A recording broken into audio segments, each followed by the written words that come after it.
A gente conversa agora, inclusive, sobre todas essas pautas com Carol Proner, que é membro da ABJD, Associação Brasileira de Juristas pela Democracia, e é professora da Federal do Rio de Janeiro. Carol, um prazer te receber. Tudo bem com você? Tudo bem por aí? Prazer é meu. Muito obrigada pelo convite, Thalita Cosmo. Como estão? Tudo Dia certo por aqui também. importante. Dia importante, quero te ouvir sobre isso. Como que você avalia o que tem sido, então, essas manifestações antidemocráticas pelo Brasil? A gente viu mais cedo, então, Brasília, Rio de Janeiro, agora aqui em São Paulo, tá para acontecer logo mais, né, com presença, inclusive, de Jair Bolsonaro.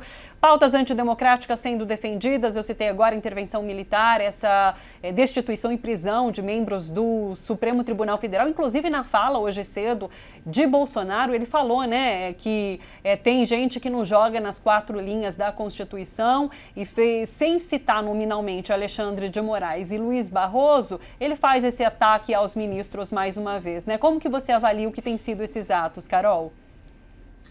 Veja, eu recebi até uma mensagem de um amigo, cientista político que mora no exterior, perguntando o que é que está acontecendo. E ele que avalia muito a situação do Brasil há muito tempo, uma pessoa que acompanha a questão do Brasil, mas ele mencionou tanto as manifestações do alto comissionado da ONU, mencionou a questão da Corte Interamericana, que fez alerta a essa denúncia de uma centena de líderes, personalidades internacionais, identificando aí perigos, né, ameaças do que poderia vir a ser aí um golpe, né? Então ele pergunta, é agora? Vai haver golpe, né?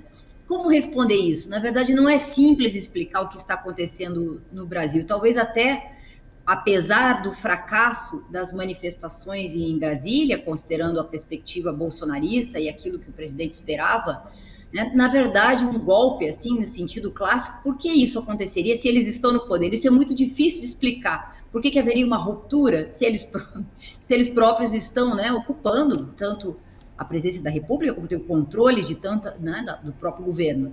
Então, talvez, né, já aconteceu, ou pelo menos até certo ponto, mantém essa desestabilização, é parte do interesse e, portanto, dos objetivos desse 7 de setembro.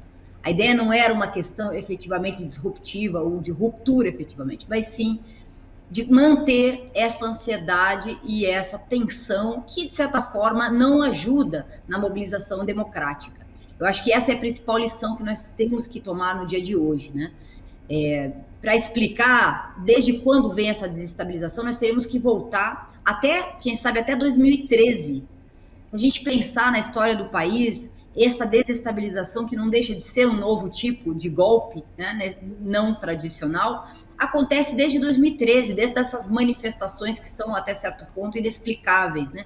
Passando por espionagem da Petrobras em 2014, o início da Lava Jato em 2015, o golpe de 2016 que foi forjado, né, um impeachment sem crime de responsabilidade, seguindo o aprisionamento do ex-presidente Lula, as reformas de Temer, até a chegada dos militares e desse que pode ser considerado pelos próprios militares uma espécie de espantalho no poder em 2018. Desde então, desde o início do governo Bolsonaro, a desestabilização é um componente do governo.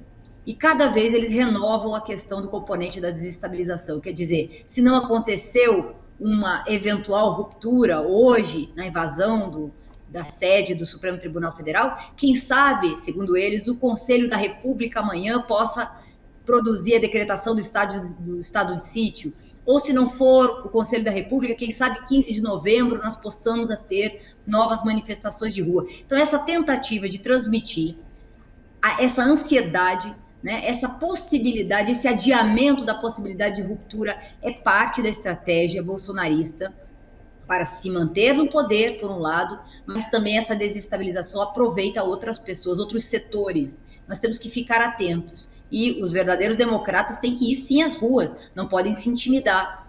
Então, isso eu acho que é a principal lição de hoje, né? Agora, Carol, o que chama a atenção também a gente vê faixas de pessoas pedindo intervenção militar, né, ataques às instituições como o Supremo Tribunal Federal e até mesmo o Congresso, mas lembrando para os nossos telespectadores aqui da TVT e ouvintes da Rádio Brasil Atual que o atual presidente Jair Bolsonaro foi eleito de forma democraticamente pelo voto popular. Então é algo, além de contraditório, uma coisa que não dá para entender. E como você bem falou, de se manter no poder a qualquer custo. Mas, Carol, o que também outros especialistas afirmam que, sem propostas efetivamente de crescimento para o país com desemprego em alta, a população batendo, a fome batendo na porta de milhões de brasileiros, o presidente se sente acuado. E cada vez mais acuado vem com esses discursos antidemocráticos. Você avalia dessa forma também, Carol? Sem dúvida, ele perde apoio pelas crises acumuladas, perde apoio principalmente a questão do desemprego, da alta dos preços, da inflação, do combustível, da crise hídrica, que logo mais será sentida com mais força. Sem dúvida nenhuma, perde apoio de setores do mercado financeiro que não conseguem cumprir suas promessas ou achar que o país cresceria esse ano, então os números estão contrariando a possibilidade de crescimento do Brasil, etc. Então ele vem perdendo apoio. É forçoso reconhecer também que as instituições estão funcionando até certo ponto para preservar a democracia, né? É importante ver que mesmo o presidente do Supremo Tribunal Federal está atento nesse 7 de setembro, que tem um ministro em particular que tem sido ativo na punição dos extremismos.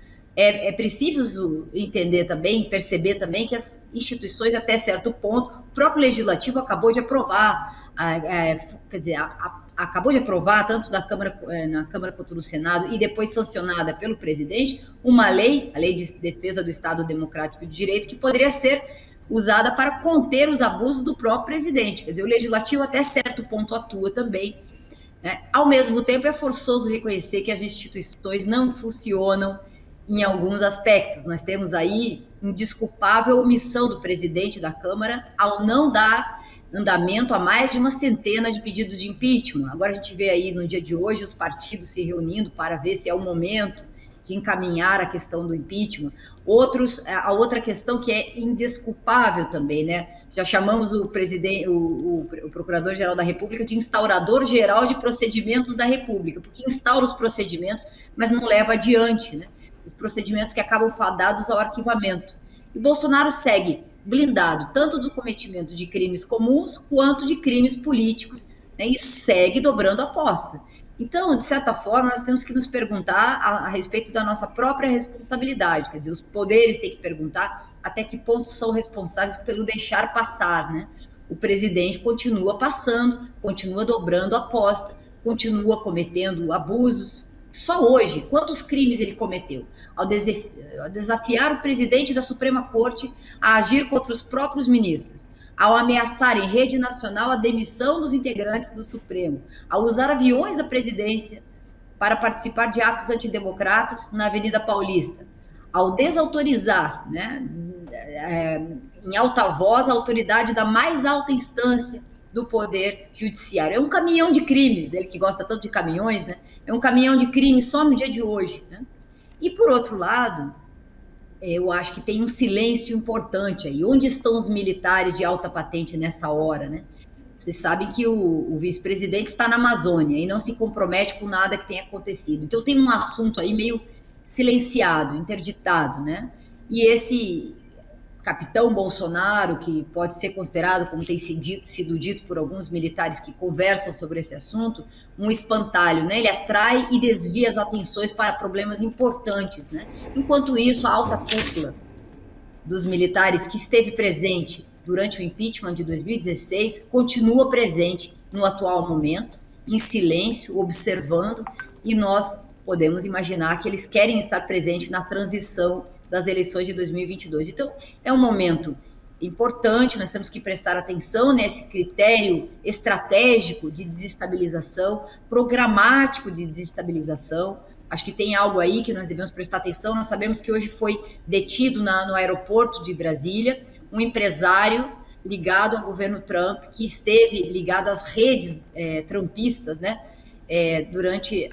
Naquele momento em que Trump perdeu o apoio das grandes redes americanas, né, que ele foi censurado. Nesse momento ele contrata um empresário que hoje estava aqui, né, e foi detido para explicações por que está participando das manifestações antidemocráticas. Então, quer dizer, não é por acaso, por mais que não tenham sido tão grandes as manifestações de Brasília, a fotografia foi conquistada. Então, nós não podemos ter uma visão assim desconectada da realidade e nem muito otimista, considerando essa permanente ameaça de ruptura que nunca acontece, ainda bem que não acontece, mas como uma estratégia de permanecer, né, um sentimento, uma sensação de que algo pior pode acontecer e, com isso, né, gerar uma sensação também de medo, que é como ele se move, né, na sociedade.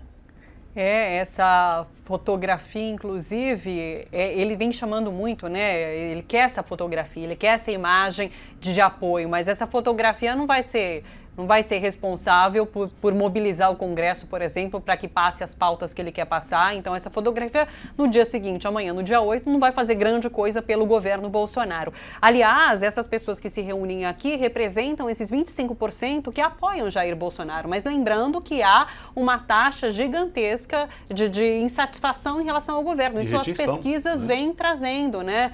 Então, uma fotografia é importante para ele, mas não é tão importante assim para o que é o Brasil, que o Brasil precisa nesse momento. É importante a gente ressaltar isso. Você falou também, Carol, do sistema democrático. É muito interessante porque Bolsonaro ataca a todo momento as instituições, mas ele é amparado e protegido por Augusto Aras, o procurador-geral, e Arthur Lira, que realmente deixa de abrir o processo de impeachment. Então ele critica tanto as instituições, mas são essas mesmas instituições que o protegem hoje dos crimes que ele comete, como você citou, só hoje vários crimes sendo cometidos. Outra coisa que me chamou a atenção na sua fala, quando ele fala sobre esse Conselho da República, eu andei dando uma lida, faz parte desse Conselho da República o vice-presidente, justamente esse vice-presidente que tenta de qualquer maneira se afastar da figura de Jair Bolsonaro. Então é muito curioso, né? Então ele está chamando esse Conselho da República, mas Mourão vai estar dentro dele discutindo estado de sítio. Eu quero ver como que vai ser isso. Em relação a esse item específico, esse Conselho da República, como você viu essa declaração, Carol? Veja que o próprio vice-presidente se manifestou, consultado sobre o Conselho da República, já se manifestou dizendo que não foi informado, né? Então são questões que ele lança ao ar, né? Ao meu ver, nessa tentativa de dizer, olha, se não foi hoje, pode ser amanhã, cuidado que estou armado, né? Se eu não puder fazer via ruas e manifestações, tentando, né, incitando a invasão dos prédios públicos, que ele mesmo, em tese, né, como chefe do Estado e do governo controlaria, então farei via Conselho da República, sendo que na Constituição do Conselho da República, eu não tenho os nomes aqui, mas 4, pelo menos, são francamente, abertamente contrários ao governo, portanto não vão a lugar nenhum. Essa é uma ameaça vazia, é mais uma das ameaças vazias que ele faz para justamente gerar essa ansiedade e esse medo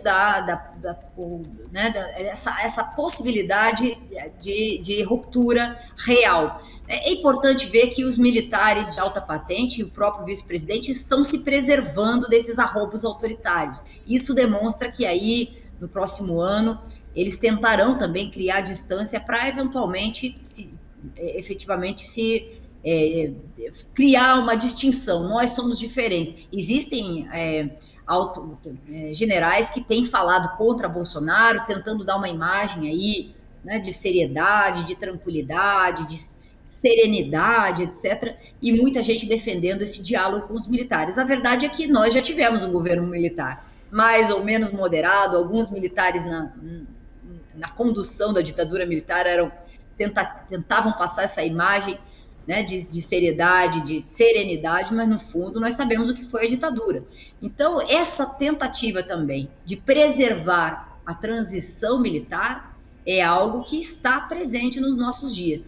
E, de certa forma, também temos alguma novidade, que é o processo de cassação da chapa de Bolsonaro, Mourão, que ganha fôlego aí com os inquéritos, com o inquérito das fake news, principalmente, que pode ser uma alternativa também para essa terceira via que está tentando buscar um nome, né? Então, nós temos aí fatores que estão em silêncio, mas que também estão agindo nesse digamos, tabuleiro de movimentos e jogadas do próximo, a partir do dia 8, né, de setembro. Agora, é importante saber que muito jogo corre-se o risco de uma perda democrática novamente. Nós não estamos falando de ameaças ao vento, e realmente estamos falando de pessoas armadas nas ruas, estamos falando de setores da segurança pública que cada vez mais se insurgem, né, trabalham com o critério de insubordinação. Cada vez mais nós temos hoje a troca do controle civil, né, o abandono do controle civil dos setores militares. Nós temos mais de 6 mil militares no governo. Quer dizer, já estamos com fatores de risco democrático importantes no momento atual. Não sei se caberia continuar fazendo jogos, né, jogos no sentido de conquistas de aprovação legislativa, né, como faz o presidente da Câmara, se os partidos de direita ou de direita neoliberal devem ainda prosseguir com esses cálculos, né, de ganhos e perdas, porque o que nós estamos falando é uma questão democrática muito séria. Está em risco a democracia no país. A partir desse dia 7, mesmo não tendo dado certo na proporção que Bolsonaro gostaria, as manifestações, ao menos de Brasília, nós estamos vendo uma Avenida Paulista aí verde e amarela, muita gente lá. A fotografia corre também a mente, a possibilidade de adesão, né, do Bolsonaro, dos setores que o apoiam, continua forte, de modo que nós estamos brincando com o fogo, né? Contra o fascismo, precisamos estar nas ruas. Contra esse tipo de política antidemocrática, as pessoas têm que realmente enfrentar com muita força institucional e também nas ruas, demonstrando que não aceitam esse tipo de jogo, que isso não faz parte da democracia. Puxa vida, parece que depois do voto impresso, esse Conselho da República é a próxima pauta para manter a moral da tropa, né? Puxa vida. Carol, muito obrigada pela sua disponibilidade aqui com a gente, pela sua fala aqui. Muito obrigada, uma boa tarde, um abraço para você. Boa tarde, um prazer estar aqui. Obrigada. Obrigado, abraço, Carol.